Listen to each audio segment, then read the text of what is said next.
Good afternoon and welcome to Midday Moms. This is Dorothy Pilarski. I'd like to welcome each and every one of you signing on. I would ask as you're signing on to say hello to us in the chat box. It's always a little bit strange hosting these things until you kind of hear from a few people and you know that they're there. So as you're signing on, please do say hello in the chat. If you're, Kathy from, I don't know, Cambridge, or if you're Linda from Lanai, we have a couple of people from Hawaii that join us. Please do say hello. Nelsie Lopez from Milton is cheerfully here. Nelsie is one of our mothers group leaders in Milton with the Diocese of Hamilton. A big warm welcome to Nelsie. Thank you for joining us. She's doing such an outstanding job. Aloha from Oahu. Hey, Lynette, it's good to see you here. I'll never forget the day I delivered the How to Start a Catholic Moms Group workshop in Oahu. Paola from Richmond Hill, Tony from Stouffville, Susan Monaco, one of our mothers group leaders from Our Lady of Peace, and of course, Claude. Hi, Claude. We're counting on you to start a Catholic Moms Group at St. Mary's Catholic Church in Dubai. We want to spread the ministry and we need you ladies to help us do that. Elaine from Halton. Hi, Claude. She says, hi, Dorothy. I keep on bugging her to start this group. Anyway, a big warm welcome to each of you. We're thrilled when you pipe in. We're thrilled when you say hello. Maria from Toronto. Allie Black, yay, from Iowa. I think Father Paul Pearson has a little bit of history there in Iowa or background. Allie is also one of our Catholic Moms Group leaders, just recently started at Epiphany Parish. Allie, welcome. So glad that you could join us and so thrilled that you're ministering to the moms in your parish. So, I know I shouldn't be ignoring our guest. We have a remarkable guest. A big warm welcome to Father Paul Pearson. I'm really looking forward to telling you a little bit more about Father Paul. But before I do, I want to share with you our ministry video, because you all know the real reason we host these Midday Moms sessions on Thursdays is to encourage moms to start a Catholic Moms Group. So we're going to just show you our ministry video. And as you're listening to us, maybe you'll hear the Holy Spirit say, yeah, start a mothers group, start a mothers group. We've helped over 55 parishes start Catholic Moms Groups. We've got one in Alaska. We've got one in Iowa. We've got many across the Archdiocese of Toronto, Mississippi, Minnesota. And so we've got a turnkey operation. We want to make it fast. We want to make it easy because there's so much work to do in the field. So let's I want to start sharing something with you. Here's our, so most of you, I've said it once, I've said it twice. If you're interested in learning more about our ministry, it's really simple. 3 words, Catholic Moms Group. So just Google Catholic Moms Group, 3 words. It's real simple, memorable. And if you want to start a Catholic Moms Group, we can help you start 3 types of groups. Groups for mothers only, moms and tots, or virtual meetings. And right now we are working with the Diocese of Toronto, Hamilton, St. Catharines, Diocese of Peterborough, and very recently we delivered our webinar to the Diocese of Calgary. So here's a little bit more about our ministry. We hope the Holy Spirit calls you to start a Catholic Moms Group in your parish. Mothers, by our very nature, we are nurturing, loving caregivers. We are social beings, made for friendship and community. We are also spiritual by nature, made by a loving God to know Him and love Him, and to pass this love of our Catholic faith on to our children. But right now, many mothers feel overextended, distracted, and exhausted. Though as Catholics, we have the community of our church, many mothers attending Mass could not name the moms sitting next to them in the pew they share. Community and support among Catholic mothers is desperately needed in this hectic and chaotic culture. Your parish needs you to bring these moms together. Hi, my name is Dorothy Pilarski. I'm the founder of Catholic Moms Group. We at Catholic Moms Group are on a mission to revive the vocation of motherhood. We exist to bring together like-minded, faith-filled mothers who crave community and are focused on spiritual growth, Catholic teaching, and fellowship. Can you imagine a thriving, engaged mothers group at your parish? A group of moms in love with their Catholic faith, ready to serve other mothers no matter what stage of motherhood they're at. Can you imagine what a difference that would make at your parish? Starting a mothers group, it's not rocket science, but working with a team who's done it before and who's done it dozens and dozens of times sure does help.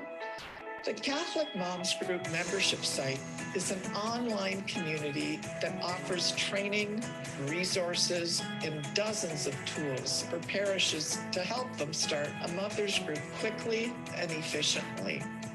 We're here to provide you with a clear path to launching a Catholic Moms Group at your parish. All of our materials are 100% Catholic. We have clearly laid out meetup plans for both moms groups and toddler groups. We are obedient to the magisterium of the Catholic Church.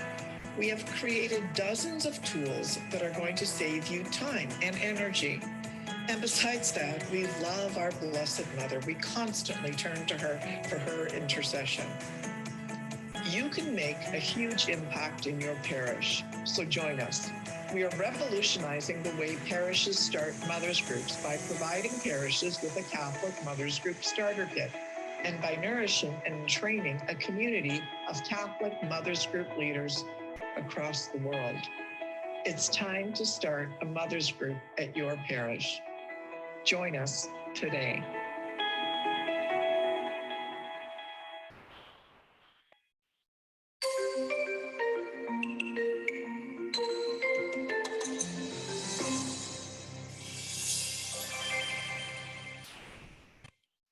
So it's an honor today to have a remarkable guest on Midday Moms. I wasn't even sure that he would say yes, so he did. I was just so thrilled. I'd like to introduce you to Father Paul Pearson. Father Paul was born of Mennonite and Southern Baptist parents in Illinois, the oldest of many siblings. His time during high school was filled with competing on the debate team and playing the cello. He studied intellectual history at Cornell College in Iowa, where he was baptized and received into the church in his final year before coming to Toronto for graduate work in medieval studies at the University of Toronto's Pontifical Institute of Medieval Studies. He received his MA, licentiate, and PhD. He spent most of his life teaching at Saint Philip Seminary, beginning as a layman at the seminary's inception in 1984. A year after beginning to teach at the seminary, much to the surprise of his friends and family, and him too, he entered into the community in 1985 and was ordained a priest in 1989. Since 1990, he has served as dean of the seminary, teaching courses in fundamental theology, human nature, and philosophy of God in the philosophy division, as well as many courses on St. Thomas's Summa Theologiae in the theology division. His seminar courses in the seminary on Dante's Divine Comedy gave rise to a 3-volume series of books called Spiritual Direction from Dante. He was elected provost, or the father of the Toronto Oratory, in June 2020. Father Pearson is extremely busy, so we're remarkably blessed to have him today. I've known him for quite a long time and am honored and thrilled to welcome him. And so we're here to talk about cheerfulness. And I'm just going to change the settings here so that we'll have our focus on you instead of on the two of us. Father Paul, can you tell us a little bit about what even cheerfulness is? And is it something that you think comes more naturally to some people than to others? You know, what is cheerfulness? And let's crack open the convo. There we go. I think it really starts off with a problem. We tend to associate the way that we act and the way we feel with that immediate emotional reaction that we have. And some people are just emotionally more chipper than others. I'm not one of those people. It's been years of training for me to be cheerful. I tend to be a perfectionist, and I tend to be perfectionist with everybody around me. And usually when people see me coming, they're like, oh, we're in trouble now. So it's hard. It can be hard work. The cheerfulness we're talking about is a sort of state of mind that isn't necessarily an emotional condition. It's a state of mind that follows along trusting in God's providence and living the life of charity. Those are the two main things: trusting in providence, so that I have an idea that somehow whatever's going on in my life, no matter how crazy it seems and no matter how painful it is, that it makes sense, that it's going somewhere, that it's going to be productive, that God's doing it not to me, but for me. And the other part was? The other part is the life of charity, that somehow I know that I'm connected with Christ in this life of charity, that it's not just I who live, but Christ who lives in me, and that he's present in me and going through it with me, that I'm not alone in this. We often think of charity as this little thing that we have inside of us, a little check mark saying that we've been good, but it's actually a sort of pipeline between us and Christ so that he is alive in us. That's that's a remarkable and illuminating perspective, because I think a lot of moms, and I was thinking when you were saying, oh no, you walk in the room and everyone gets a little bit afraid. Yeah, that's how a lot of kids feel. Oh no, mom's home. She's home in 10 minutes. Better start cleaning. But I would imagine that a lot of women might have the emotional definition of cheerfulness. So I love this idea of trust combined with charity. Now, is it really something that we can work on? Like, how would you? Yeah. I mean, if it were an emotion, you can't make yourself feel things. I mean, that's just sort of weird and doesn't work. Say, if you're going to be cheerful, be cheerful, be cheerful. Well, that's like at best self-hypnosis. Maybe you can do it a little bit, but it's not going to last. No, it is something that we can work on. And it's something that we work on by building up this trust in God. That's where I really want to start. Build up the trust in God. And how do I do that? Once again, you don't just say trust, trust, trust until you can say it in the mirror and keep a straight face. You actually have to make it be built upon real experience. Each one of us has enough evidence in our own life to be able to say, I know God's working with me. I know God's intervened in my life. And those moments, we really need to nourish ourselves on. We need to hold them close and meditate on them, because those moments when they happen are so powerful that we think, oh, God, I'll never doubt you again until the next time. And what we need to do then is to review those times and be grateful. The great example of this is Our Lady at the Annunciation, and then with her visit to Elizabeth. When the Archangel Gabriel comes to her and says, you're going to bear a child, the Holy Spirit will come upon you and you'll be with child. And she's thinking in her head, what's Joseph going to say? If Joseph says, that's not my baby, then she could be stoned to death as an adulteress. She's taken her life in her hands. Without even knowing what Joseph's going to do, she gets on her donkey and goes off to visit Elizabeth, because she knows Elizabeth, her older cousin, is pregnant and needs to go help her. And rather than be worried about what's going to happen, she goes immediately into the review mode, where she begins reviewing all her reasons for being grateful. And that's what the Magnificat is. My soul magnifies the Lord. My spirit rejoices in God, my Savior. The Almighty has done great things for me. Holy is his name. All generations will call me blessed. That sort of review of what God has done for us is what we all need to do when we're feeling a little bit overwhelmed. To say, listen, God's invested so heavily in me right now. He's not going to blow it after all these years. And I think that idea has to be based upon our own experience. You can't listen to somebody else's story, although that can be encouraging. You have to have your own. You have to have your own experience of God in your life. And it's there for each one of us, but we don't pay much attention to it. So I think this is where it really begins, noticing God in our lives, and then working at being grateful for that on a regular basis. For people who have trouble doing that mentally, I say, get a book and write it down when you remember it, and go back and reread it every once in a while.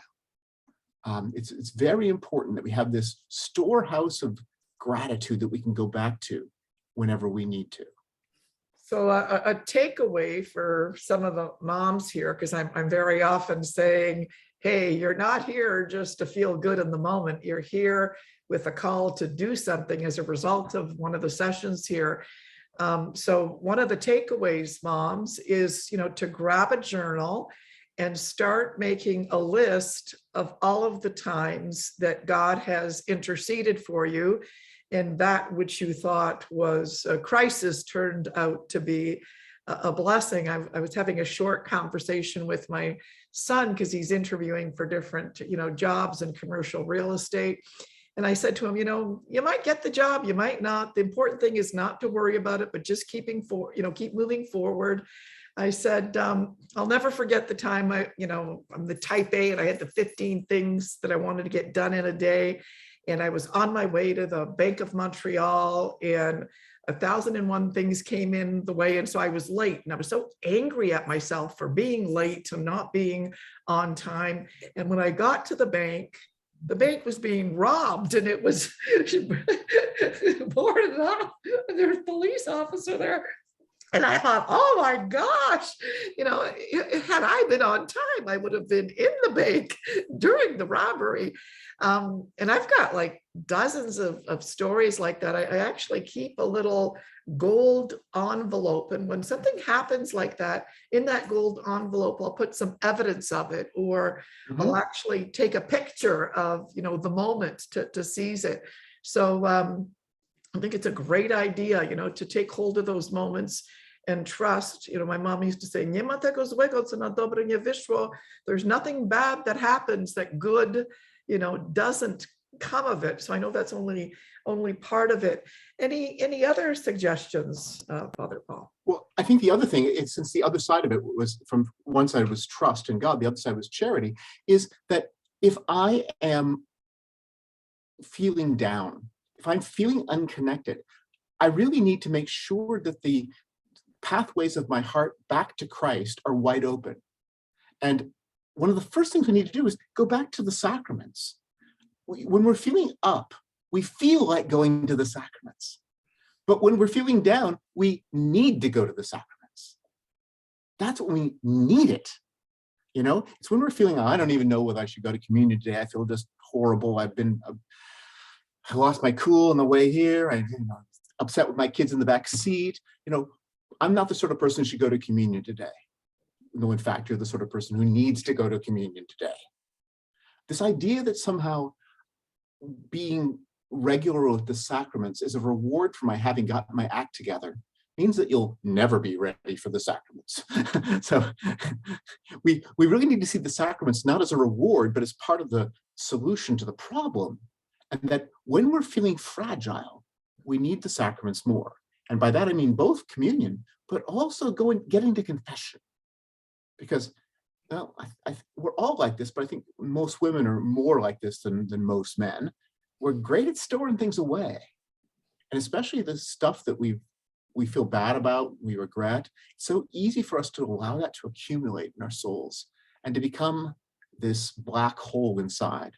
And so confession becomes a very important part of keeping ourselves from collecting the spiritual garbage of everybody around us and storing it inside our hearts. That's a loaded comment there. I try to pack things in. I never have much time, so I just go boom and. Yes. Let's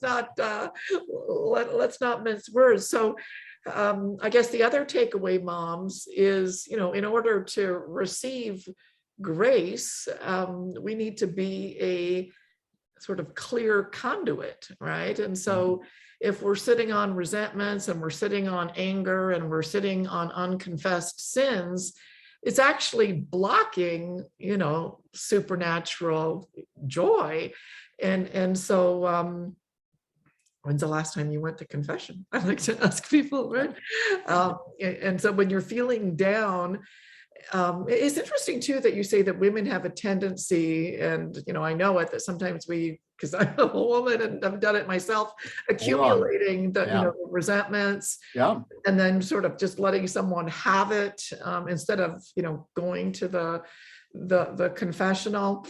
And women do have a sort of particular tendency. One of the hardest things for me to observe is, and I struggle with it myself, is not being able to actually feel the blessings and the beauty around you, right? Many of us are very blessed, and it's a beautiful day and we can't kind of feel the sun in our hearts. So the sacrament of confession might be an anecdote to that. Now, are there times, Father Pearson, where it might be more appropriate to be sad or angry? Or certainly the real Christian joy that we're talking about here is supposed to be a constant thing, but real joy can actually coexist with the fact that I'm grieving, for example. I remember back in 2004, 2005, in 15 months, I lost my mother, my sister, my grandmother, my aunt, and my uncle. Whoa. Yeah. I was like, boom. And not only that, I ended up doing the funeral for 3 of them. Oh my gosh. And so it was 15 months of just overwhelming emotional exposure. And somebody said, well, how are you doing? And I said, badly, I think. I mean, exactly what's the right answer to that question? I'm fine. Of course you're overwhelmed, and of course you're sad. But underneath that sadness is a conviction that somehow this is all in God's hands. I had the joy of having my mother and my grandmother convert after me. And my grandmother converted in palliative care. Oh my goodness. She woke up from a coma with Mother Teresa's sister standing around her saying the rosary. And ended up converting because she wanted to go to heaven with my mother. Oh my and yeah. So it was a really wonderful thing. So is that sad, or is it somehow still is charged with this hopefulness? Now, I think when we're connected with the church, when we're connected with the sacraments, that makes it easier to see that hopefulness. The confidence of having somebody die with all the sacraments of the church, die ready to meet Jesus, allows you to be so convinced that they're going to be okay. Yeah, they might have some purgatory time, but they're going to make it. And that changes things so dramatically. And so, but even with my father, who was not a Catholic, when he died, I still had to say, God, it's in your hands. You loved him more than I ever did, because you made him. You've been fighting for his salvation far harder than I was. And I feel safe leaving it in your hands. So, Father Paul, what might you do? Because, sometimes moms write me and I often say, look, I'm just like, a Catholic personality. What you really need is a spiritual director. Yeah. And what you really need are the big dogs.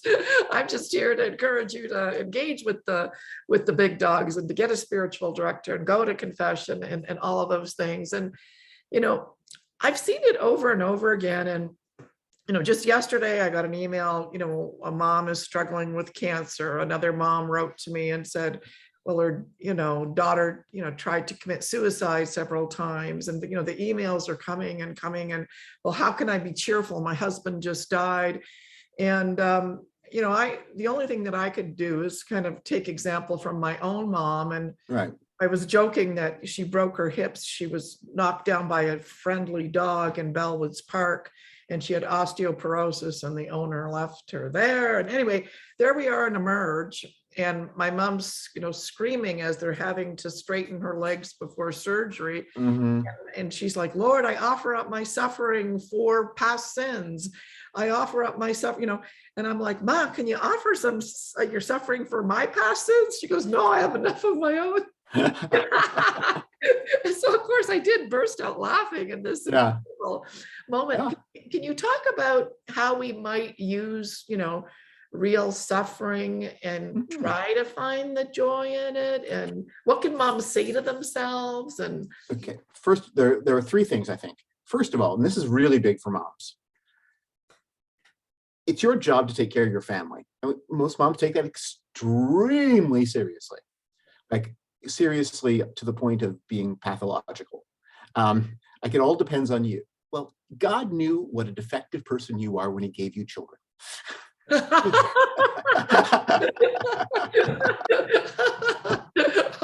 He knew what he's getting into. He had no delusions that you were somehow going to be the perfect person.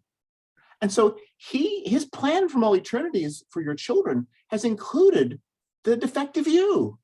And you do the best you can. But as I said, God, you knew what you were getting when you asked me to be a priest. You knew what you were getting. This isn't a surprise. You're all knowing. So first of all, so relax about that. God brought about our salvation through Pontius Pilate, King Herod, and Judas Iscariot. He can work through you for the salvation of your family. Zing. Oh, we're going to have you back, Father, if you'll help us at all. Okay. So I think we put ourselves in this very counterproductive guilt trip so often.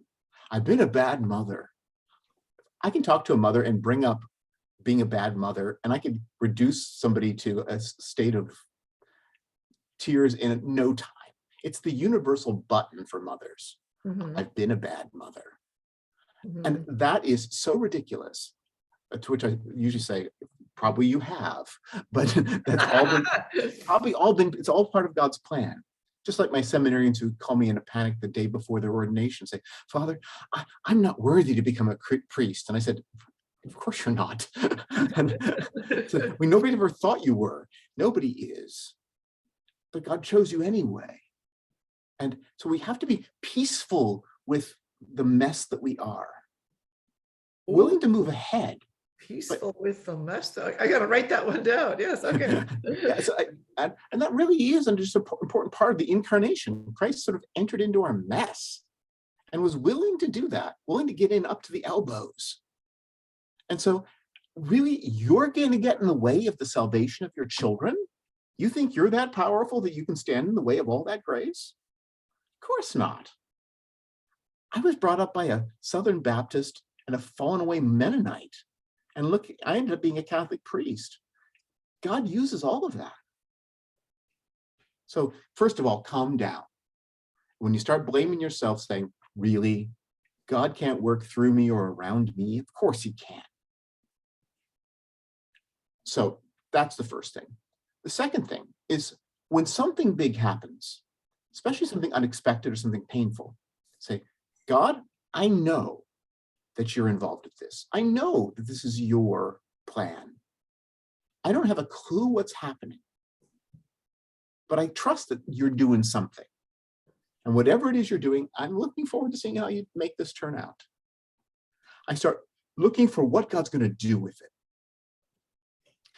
My favorite story of this is I was in the final for a big scholarship when I finished university, and would have sent me to Oxford, and would have been, it's very, very fancy. And Hoity-toity.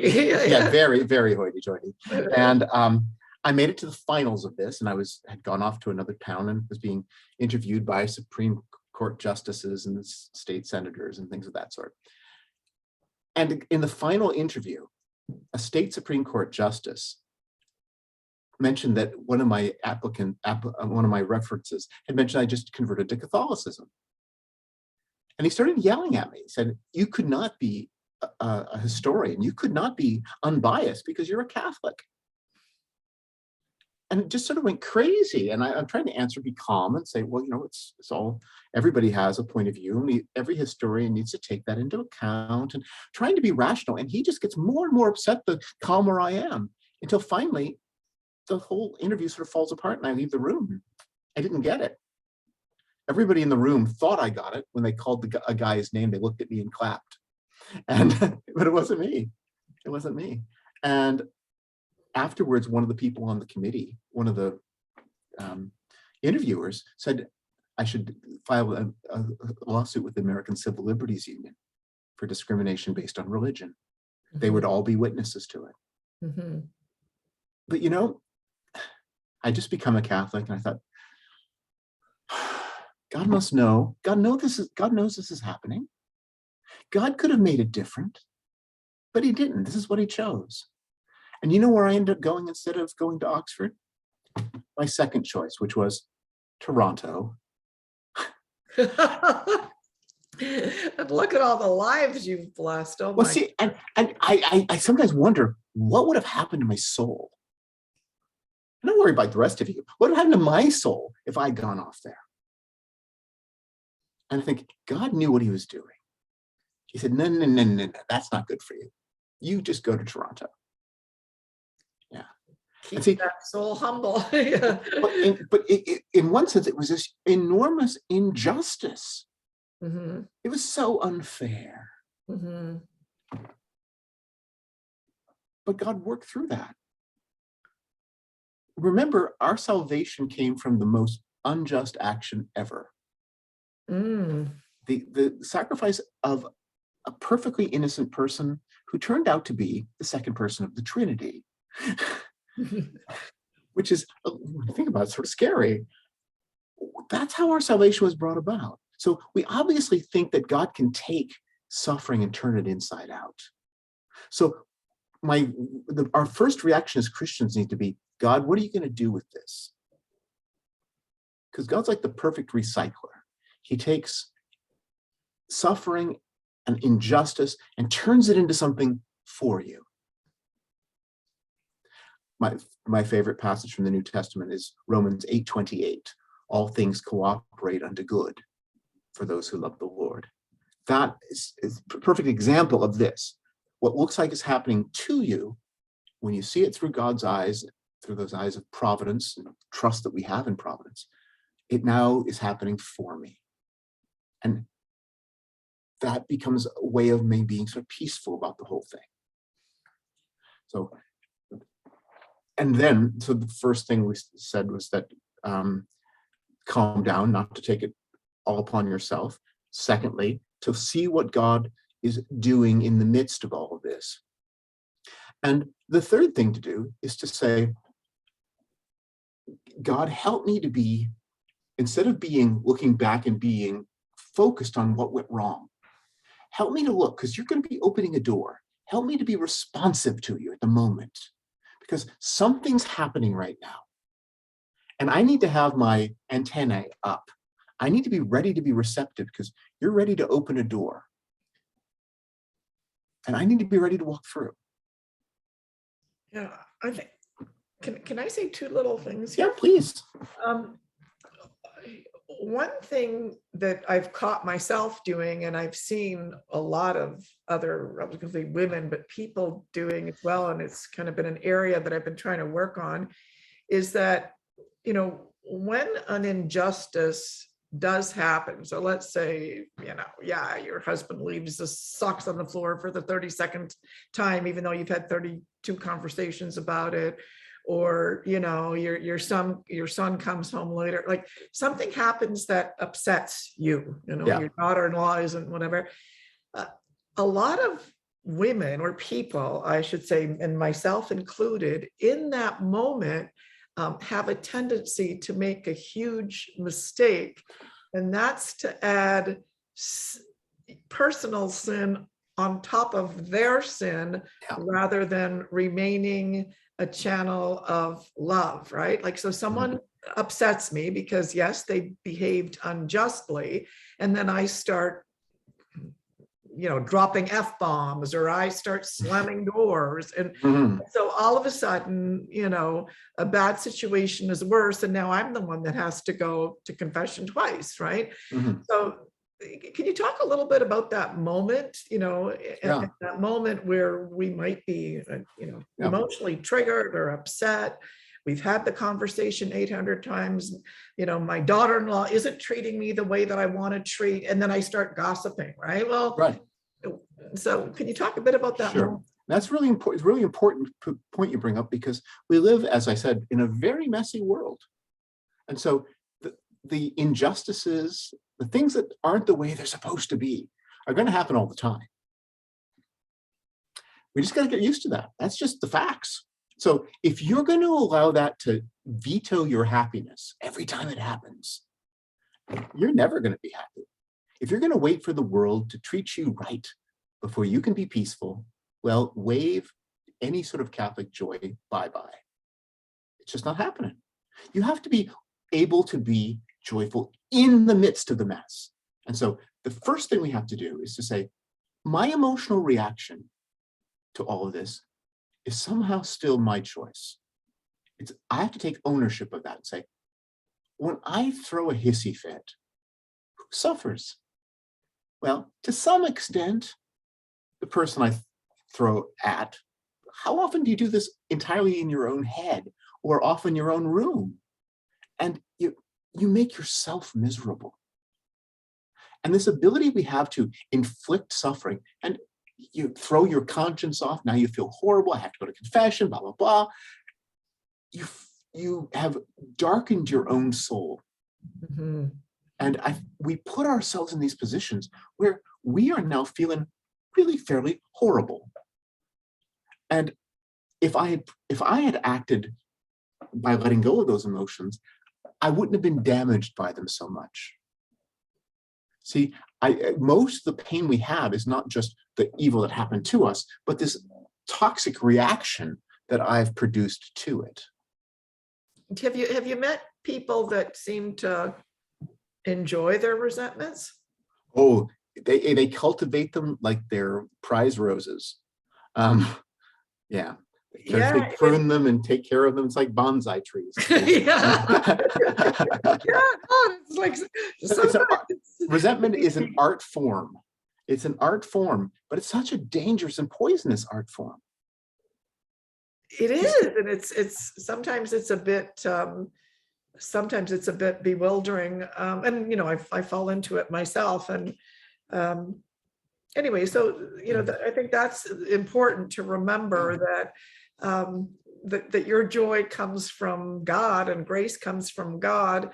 And again, I was talking to my son a little bit earlier today. There was a time where I was national training manager for Tupperware Canada, and I traveled across the Canada and the US, teaching sales reps how to sell burp and seal.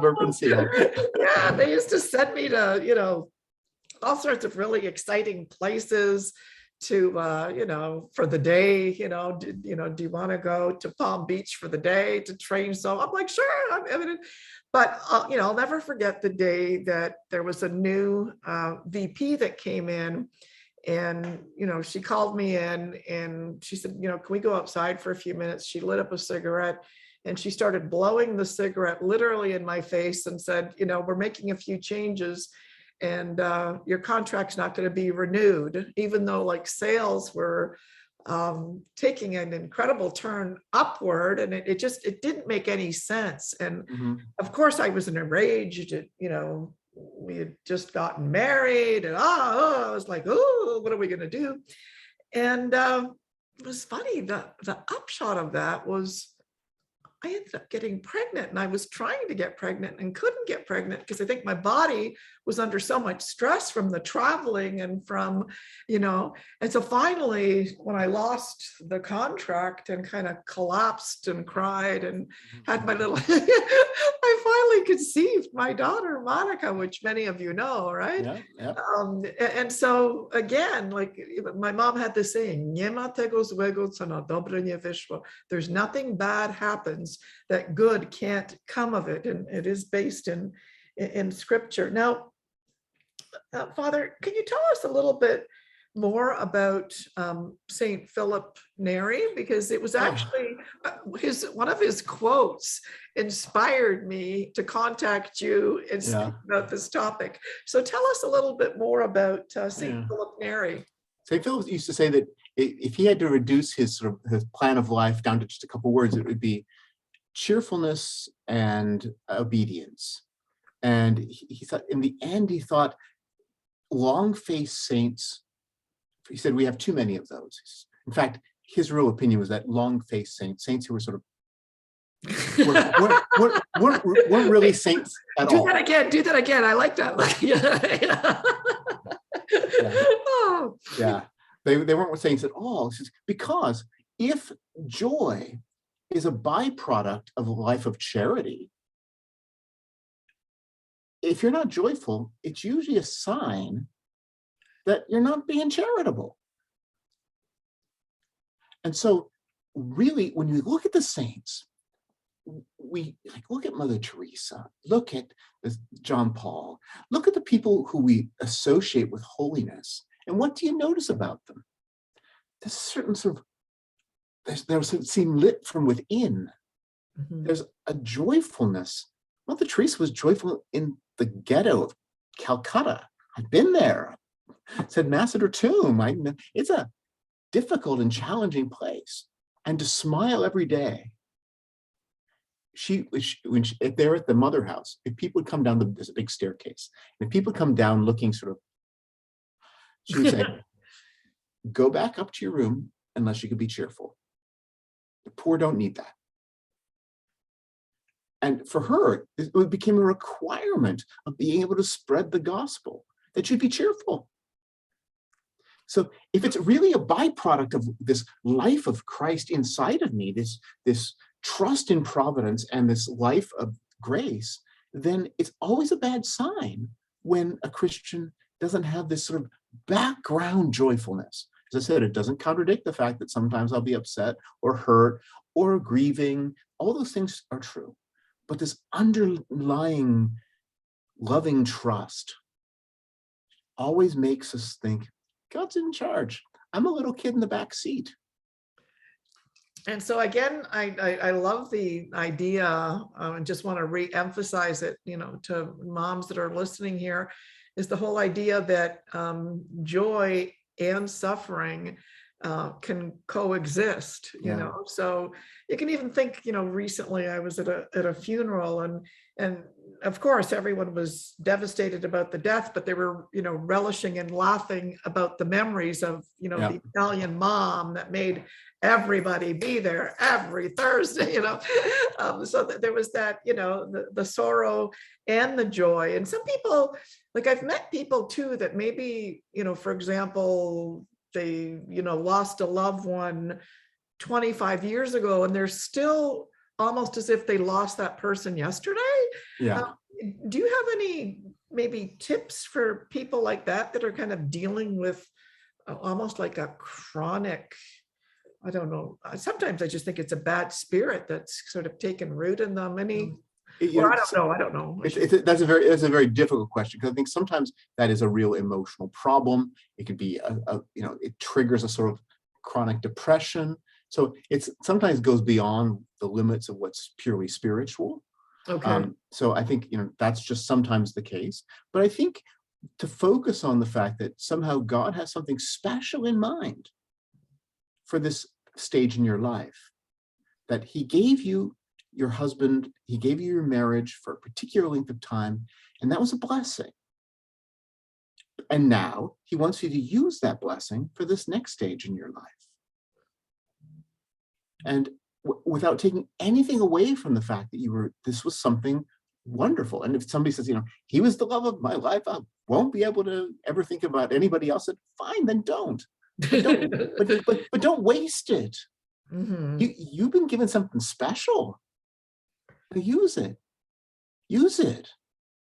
So, Father, how would you respond to, the woman or the person? And I've even heard a priest talk about this, and sometimes I felt like going up and boxing the priest's ears.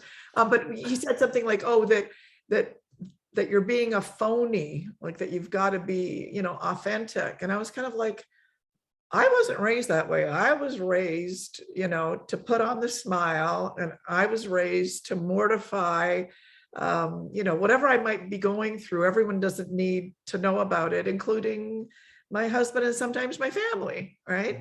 There's some people that will accuse you of being, phony, Right. pretentious, and because like sometimes when I'm hosting mothers group, people that might be knowing exactly what I'm going through is that, well, but you didn't mention this and you didn't mention that. And I'm like, well, it's none of their business. And I'm here like a flight attendant on the behalf of the Catholic Church. I'm not here to dump my suffering and my pain on these souls. Like that would be wrong. And so how would you comment to those people that might accuse you of being phony, for example? Yeah, well, I'd say, first of all, that I don't talk about those things a lot myself. I was brought up German, so that was partly it. I'm brought up east of you, Dorothy. I was East Prussian, so yeah. But to tell you the truth, now I don't even think about those things so much myself. If I say, God, this is you, you're in charge of this, I leave it in your hands. What am I worried about? Let it go. Mhm. I have things that God has sent me to do right now. Mhm. And if I really believe that he sent it to me to do, and I love him, then I should throw myself into doing it. And so often I find consolation in that. How many times have mothers had to go through horrible grief, and what kept them out of the loony bin was the fact that they had to get up and make breakfast for their kids and get them off to school. Mhm. God bless the fact that you have obligations. It gets you outside of yourself. Mhm. And this is where charity is so healing. We always think of being charitable as being nice to other people. Well, no, charity is a recipe for sanity. Because if you get locked inside of your head, Mhm. you are going to be a crazy person. Mhm. That's not a good place to be. No. And this is why Christ says, in order to find yourself, you have to lose yourself. In order to live, you have to die. You have to let go of analyzing you all the time and get busy with the people around you. The life of charity is really healing. It allows us to think about others rather than ourselves. I was very sick about 9 years ago, but I'd already promised before I got sick to go down to the Kingston, Jamaica, into the ghetto with the missionaries of the poor and teach a course. Well, by the time the course came up, I was really shouldn't be traveling. But I went anyway. I was all swollen up like this on prednisone. I looked like I'd escaped from some chemotherapy ward, and my hair had fallen out. This part did, and it looked awful. The guys who picked me up at the airport cried when they saw me. They thought I was dying. Somebody said, "Well, why did you come?" I said, "It hurts when I'm home. It hurts while I'm here. I could at least be busy and doing something useful." Mhm. There were moments when I forgot Mhm. about the pain. And this is so beautiful because there are so many duties that mothers have, and Exactly. I know with young moms, sometimes when I begin the topic of the duties of a mom, don't say duty, that triggers me. But to me, they're such a gift, right? The Yeah. duties are such a gift. Can you say a little bit, I'm being a bit selfish asking you this question, but I think a lot of women might benefit from it too, is that sometimes when, a lot of women, me included, we make ourselves cheerful with chocolate or cheerful with Yeah. pasta, which of course makes you gain weight, right? And which of course makes you miserable, and which of course, you need to go to confession because now you're gluttonous. And can you talk a little bit about artificial cheerfulness and maybe what women can do? Because you hear so many moms too now, like wine after wine, like I'm talking glasses of wine. And oh my gosh, there's nothing worse, I don't think, than a drunk mother with her children, right? Anyway, I won't even, that would be another conversation. But can you talk a little bit about that? And that could almost be an entire session. But I think what we see here are sort of what I call consolation prizes. We think, my life isn't the way that I want it to be. It's not the way it's supposed to be. Therefore, I deserve a little prize. I deserve a little consolation. It's very understandable. I get it. But it really doesn't work very well. First of all, because you feel guilty about it most of the time. It doesn't really do what it's supposed to do. And every time I notice myself tending towards any sort of indulgence, I have to ask myself, what's really the problem? What are you running away from?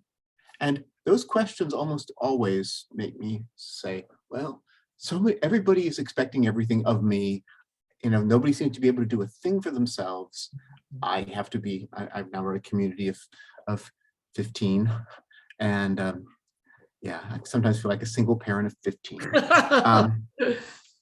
And just before, I was almost late getting on to you because somebody knocked on my door and said, I just have 3 questions. And I said, and I just have 6 minutes. Oh my God. Glad you're so quick at the uptake. But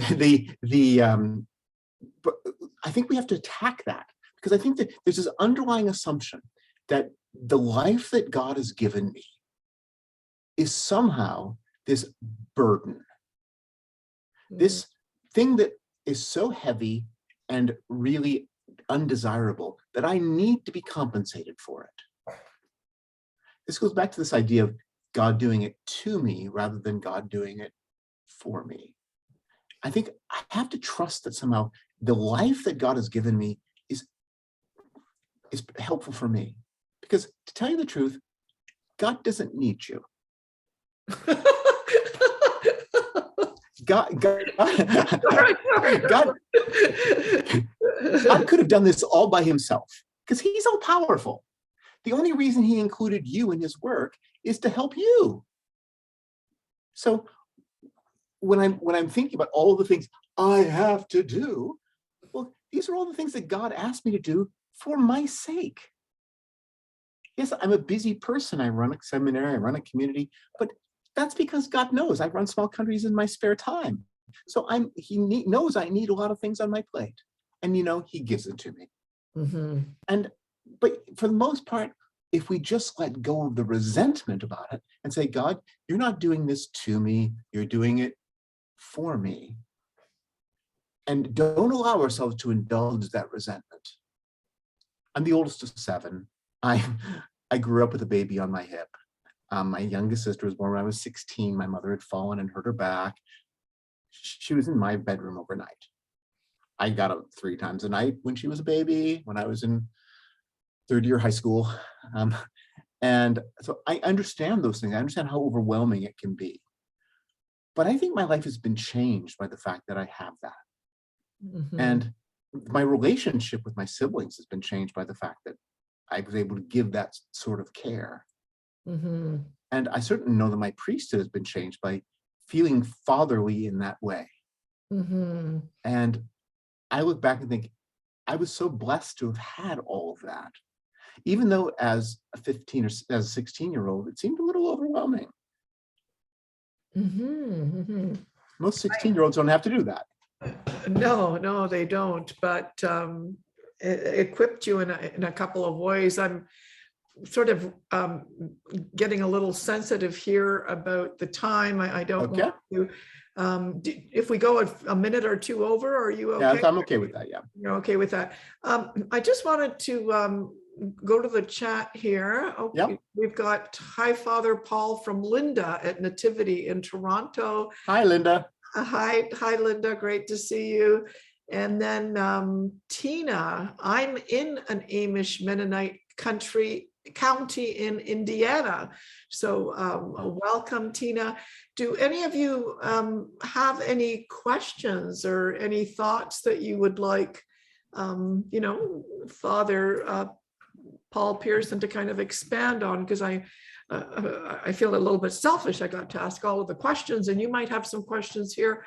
Do any of you here that have joined us today, do you have any questions or thoughts or anything like that? Isn't it been a fantastic session? We talked about the fact that, yes, you can learn and practice, cheerfulness, and that it's a characteristics of many saints to be cheerful. Father Paul, any thoughts on, like, I'm a little bit extreme in certain ways, and I think it's like particularly important for a mom to be cheerful. Because Yes. I say there's no way you're going to attract people to the Catholic, your kids to the Catholic faith, if you're kind of like wronging around with a hanging face here. Okay, hi, Father Paul Pearson. I'm really enjoying this conversation and making me realize many things I have to change. Thank you.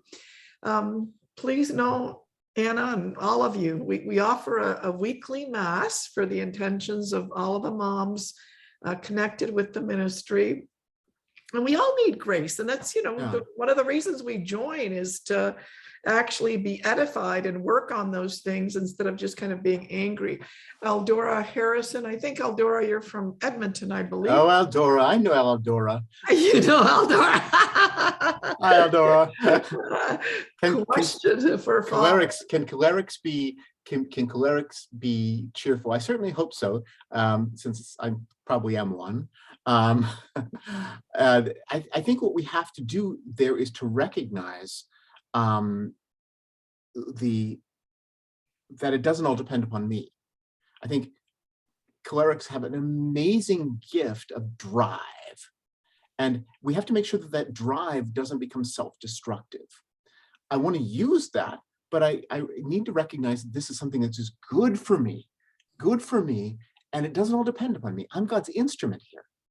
The paintbrush doesn't worry about the Sistine Chapel. That's up to the artist, right?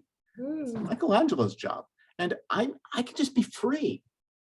And so I think that's the key for the cleric is to not to try to turn off your drive. You need to use that, but to make sure that you recognize it doesn't all depend upon me. I'm just God's instrument. I'm the kid in the back seat. I'm not the driver. Okay. Another question.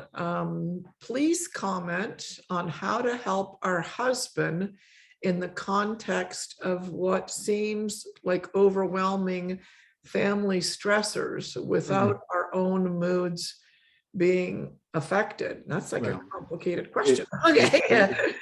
Probably the moods will still be affected, but I think what we have to do first of all, and this is when things are so close to home, because when there are problems with our children, same thing with my seminarians, we take that so personally, we just react viscerally, and we have to be able to calm down and say, God, these are your children, you work through me, and even if this is painful right now, you're doing something special through it all. What did Saint Monica have to go through before Saint Augustine finally entered the church? Every time I go to Rome, I visit San Agostino and get a stack of prayer cards from Monica's tomb this big. But they're gone in 6 days because I give them out like calling cards to mothers, because Monica understands. She knows the mess, and she was able to some extent to to separate that mess from herself and say, God, I can't fix this person. This person is a unique person, and only you can reach inside of a soul. And so I can't take responsibility for that. I can't even do that as a priest. As one of my instructors said, a very fine Dominican priest said, listen, I was all upset because I hadn't said the right thing and I hadn't convinced somebody of something. He says, listen, only God can move a heart. No matter how smart you are, you can only move an eardrum. Oh my goodness, how beautiful is that, eh? Yeah. Yeah, to remember that that, you know, as moms, we have real limits. And I know one thing that one mom said in the Catholic moms group, which it was like, it was so simple, but so profound, and it affected me so deeply. You know, she said that most moms make the mistake of overreacting. Yes. And I was overreacting, I would say, the first, you know, half of my kids' lives, and I still, you know, like overreacting sometimes to something that my husband does. And, you know, the other day he's like, Dorothy, like, why are you screaming? Why are you angry? And I'm kind of like, I'm not screaming and I'm not angry. This is my temperament, and this is who I am. And so I say to my son, Michael, what can I do to be a better wife?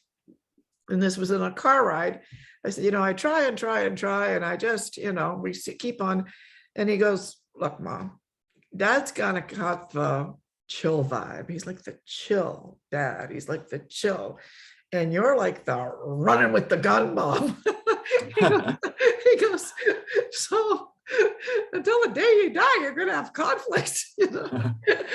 And then we got into conversation how, you know, my kids were saying when they're growing up, they're a lot more afraid of me, and it was really handy because they'd come home in fear of me, but they wouldn't come home with Dad because Dad's okay with everything. So then my husband's like, oh, so maybe that, you know, running with the gun, it served a purpose. So anyway, that's neither here nor there. I don't know where that came from. Question for Dorothy, Eldora. Will a recording of this session be made available? Yes, it will be made available. We're a little bit behind on uploading our YouTube videos. We still haven't uploaded, you know, some of our talks from the Dynamic Women of Faith conference. You know, I ask all of you, you know, to pray for our ministry. All of our mothers group leaders are volunteer, and you know, I'm the only kind of person working full time on the ministry, and I'm what do I do? What do I do? What do I do? And so, you know, we do need help. We do need your patience, and we do need your prayers. So as we pray for you, we ask for your prayers. I would ask for those of you that feel called, maybe you can pray a rosary for Father Paul Pearson today in gratitude. When you get home tonight, or when you're at home, you know, pray a rosary. Like, I think sometimes we forget, we're blessed so much by our priests. And not too long ago, I was at the cottage, and I was like, oh, I'm going to pray a decade for the priest that baptized me, the priest that gave me my first Holy Communion, the priest that gave me confirmation, you know, the one that married me, and to try to, you know, remember to pray, especially today, for Father Paul Pearson. Any closing thoughts, Father Paul? I want to come back to something you had mentioned earlier. This is about how important it is to set the tone and what a mother can do. I think this is so important because sometimes we get so caught up with making sure that everything goes right, that we forget that there's a sense of the home. Is it an uptight place? Is it demanding? Or is it really something which can feel safe and emotionally supportive? And I think that when it's going right, not only is that so helpful for the children, but it also hits all the right buttons for the mother. When you become the enforcer, it takes something out of you. It takes something out of you. And I don't think most women are really made for that role. Mm. And I think this idea of making the home a joyful place, and that you are somehow an apostle of joy at home, I think is really an important thing. And my goodness, it makes your relationship with your family so much better too. If some things don't get done and you had a joyful evening together, don't worry. That's more important.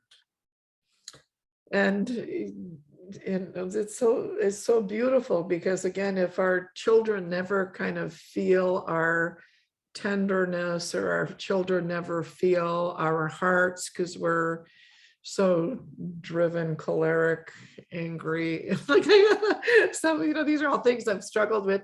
I've never made a cupcake, then, what's the point? I'll never forget too, my son, he was, like, now he's going to be 25 soon, but when he was, I don't know whether he was 8 or 9, I forget the exact year, but he said to me, he goes, Mom, like, he goes, why are a lot of Catholic moms weird?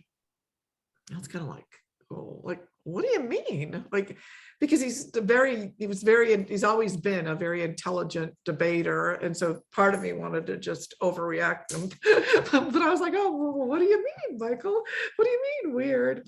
And he goes, well, like, Mrs. So-and-so won't let her kids drink juice. And Mrs. So-and-so won't let their family ever watch any TV. And, Mrs. So-and-so. And so he was just, and he goes, and then that others just, oh, praise the Lord, because people don't talk like that. And so he had this 7 or 8 very kind of valid points, and it kind of made me realize that, geez, that if, we're going to pass down a wholesome model of Catholicism, we have to kind of be normal, right? And of course, not bring in a case of, Diet Coke every week, or, not, but it was like, he goes like, this other family, like the kids have never been on Young Street because their mother says it's evil. And I'm like, oh, I guess I'm failing as a mom because I've taken a Young Street quite often, right? So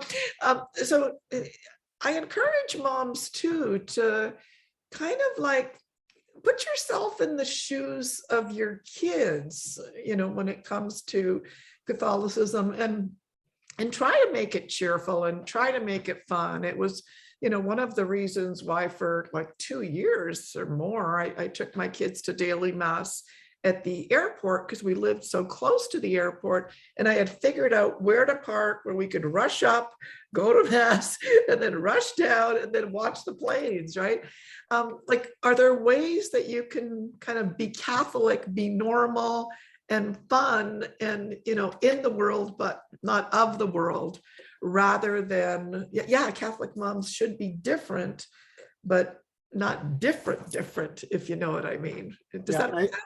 I think that it is important that we have a way of interacting joyfully with our family, but I do think that isn't going to be going necessarily along with the world. I see families where I go to visit, and they're all sitting around on their screens, and I'm like, oh my goodness, really? Yeah. This is crazy. They don't enjoy each other's company at all. Mhm. And or they're not even in one another's company, whether they enjoy it or not. So I think that we do have to find some way of making life joyful, but while it's still within our rules.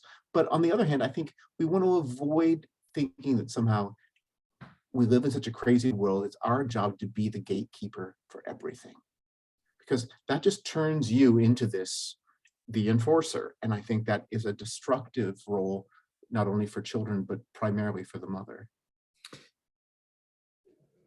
Yeah, I was just reading another comment, because sometimes people comment to me in the chat, and my mind was a little taken away by one mom is saying that she's been kind of possessed by guilt because she was the enforcer. Like, and I've been, very often, my husband was a convert to the Catholic faith. And so I was like raised with all of these traditions. And he was like, oh, I didn't know that. And I didn't know that. So very often it was me that was, laying down the law.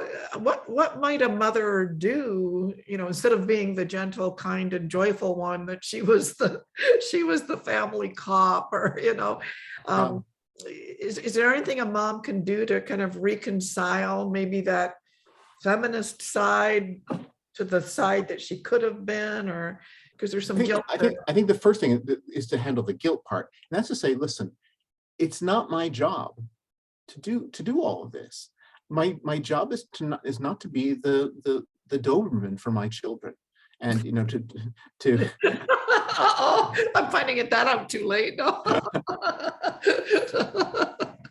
So, Okay, and so I think if anything possibly goes wrong, then you're going to take it personally. So I have to be protective all the time. Well, no, you have to get your children ready to engage with life. You have to get them ready to engage with life.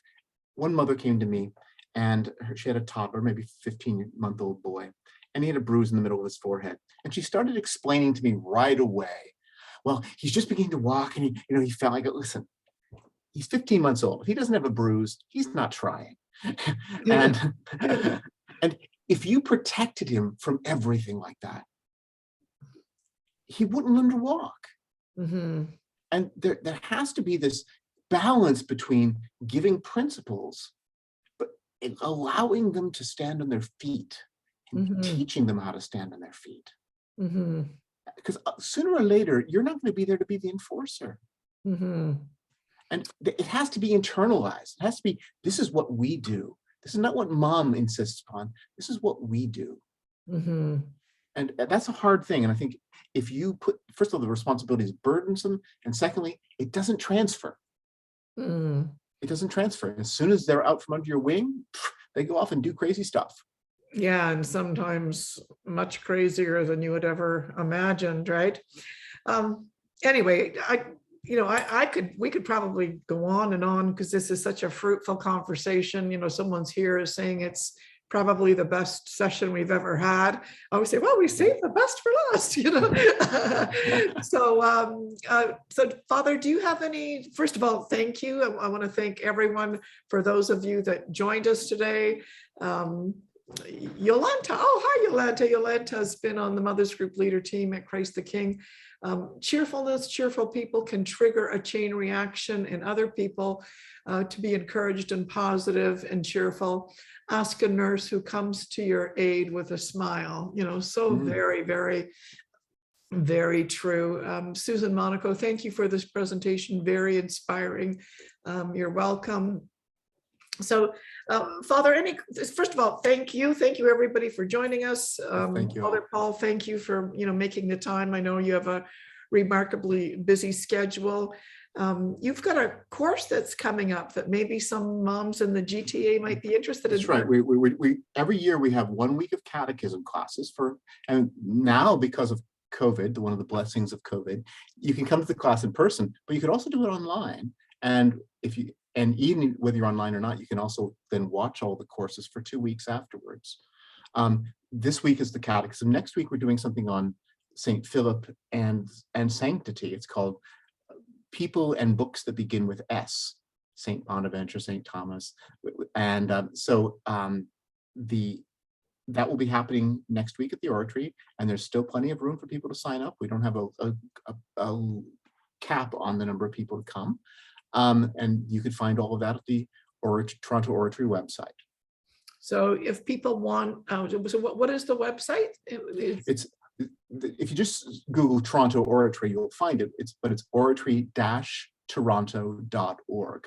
Okay, so yeah, and if anyone has any questions about the website, if you want to email us and I can forward it. But if, again, Father says, if you Google Toronto and Oratory, you'll find these remarkable courses that are available in person and or online. And you've recently written a remarkable book or series of books on the three books on Dante, which are intended for everyday people.